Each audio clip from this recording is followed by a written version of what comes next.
Now that I'm retired and going into year 2026, I kind of wanted to summarize all of this content I developed over the years. I mean, I went back, like, I remember creating my first website before Google was invented. And during that time frame, all the way to now, going into 2026, I've amassed and developed a lot of content online, try to put as much of my knowledge online as I possibly can. So I thought it might be good to just put like a video that summarizes where my key critical content is located so you can tap into all this knowledge that I put out there online. And this video presentation is divided into 7 different links. And these 7 different links really cut and give you direct access to so much knowledge and information that I've developed over the years as a professional. Now that I'm officially retired, going into 70 years old in 2026, I want to make sure that people have access to all this stuff. So the first thing I wanted to start off with, which is probably the best place to tap into a lot of the content that I developed over the years, is I was laid off for like a year or two, and I remember just spending those 2 years going to the public library and developing course after course after course after course and putting it on a website that I built with front page before Google was invented. And there are 17 PDF courses that are real easy to take. You just print them off. They're like 25 to 30 pages. And they cover topics like managing cash flow, financial analysis.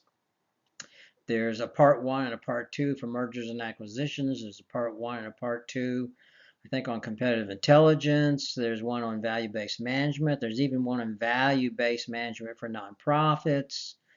And you can easily just download these PDF courses and just print them off and read them to come up to speed real quickly. Or if you want to do a deep dive into much more detailed training, I have 9 online courses that are a little more advanced in finance. And it covers corporate finance part one, part two. There's one on risk management, the basics of accounting. For a while, I was doing a lot of requirements work for IT projects.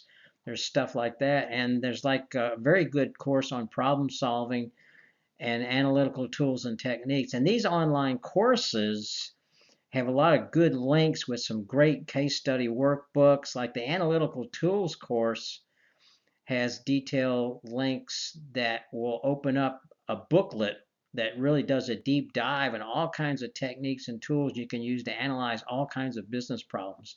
So anyway, link one, which is in the description of this video. All of the links I'm going to talk about are in the description of this video.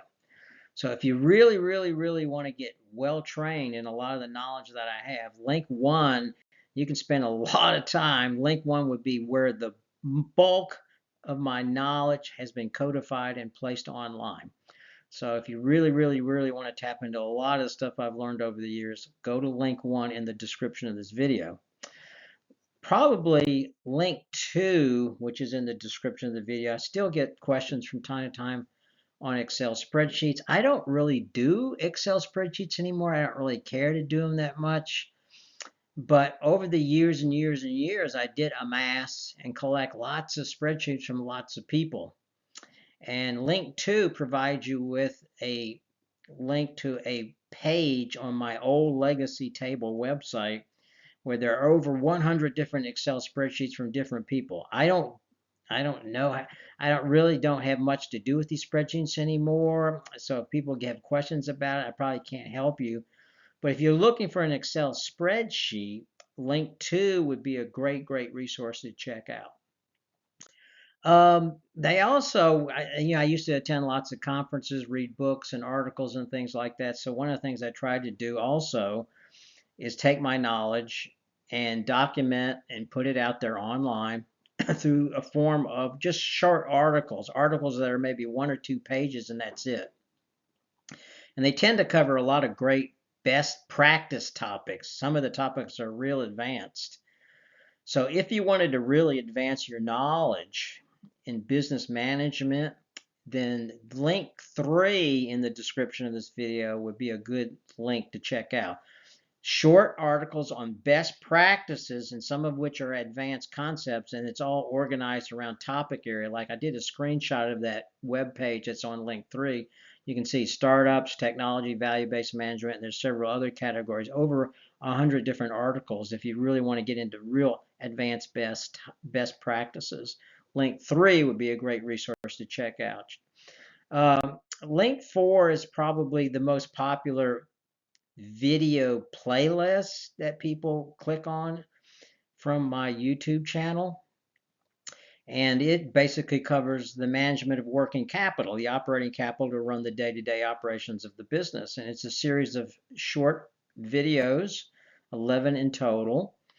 And it covers things like managing cash flow, collecting your receivables, and most of the videos probably are on inventory management because that's the Achilles heel. That's the big pain point with current assets and working capital.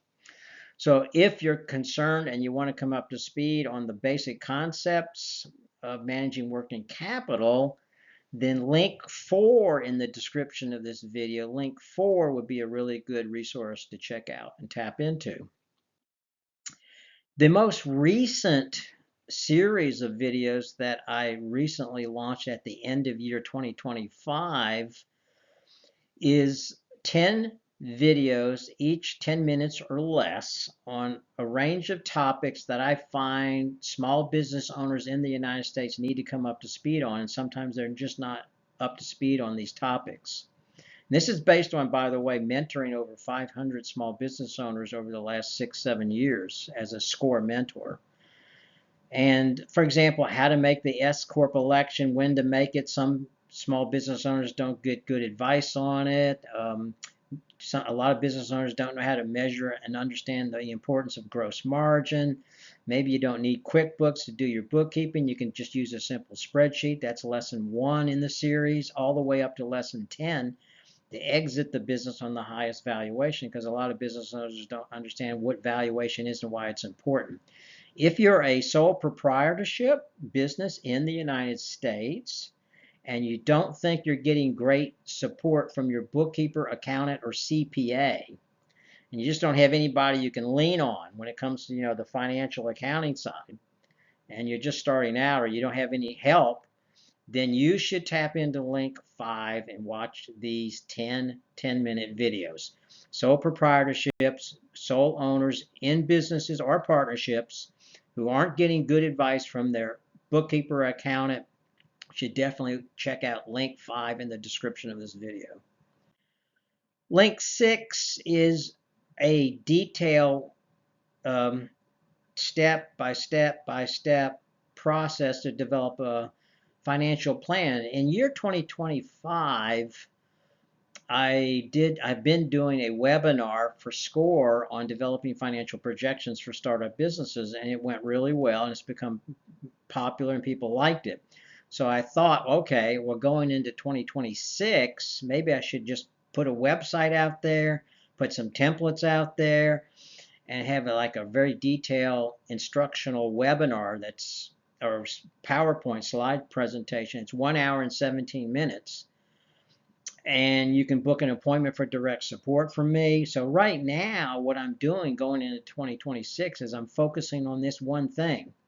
And I'll probably continue to do these live webinars for SCORE. So if you are a business owner in the United States and you need to develop a financial plan, like a forecast or a 3-year financial projections, then link 6, you should definitely go to link 6 and check that out if you need a financial plan for your startup business in the United States. Okay, link 6 for anybody who needs a financial plan in the United States. Big, very good resource. It's the one area I'm concentrating on going into 2026.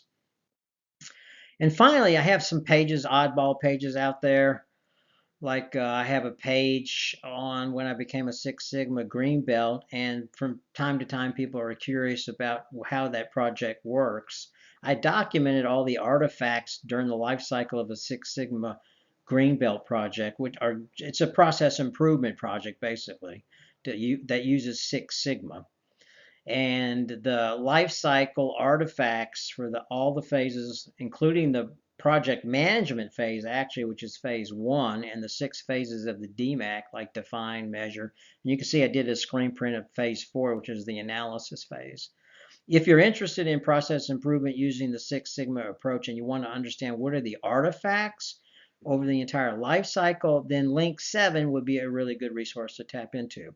Anyway, those are the 7 really good links that really tap into my knowledge and resources now that I'm retired going into 2026. Again, you can certainly reach out to me if you have questions or need help, and thank you for listening.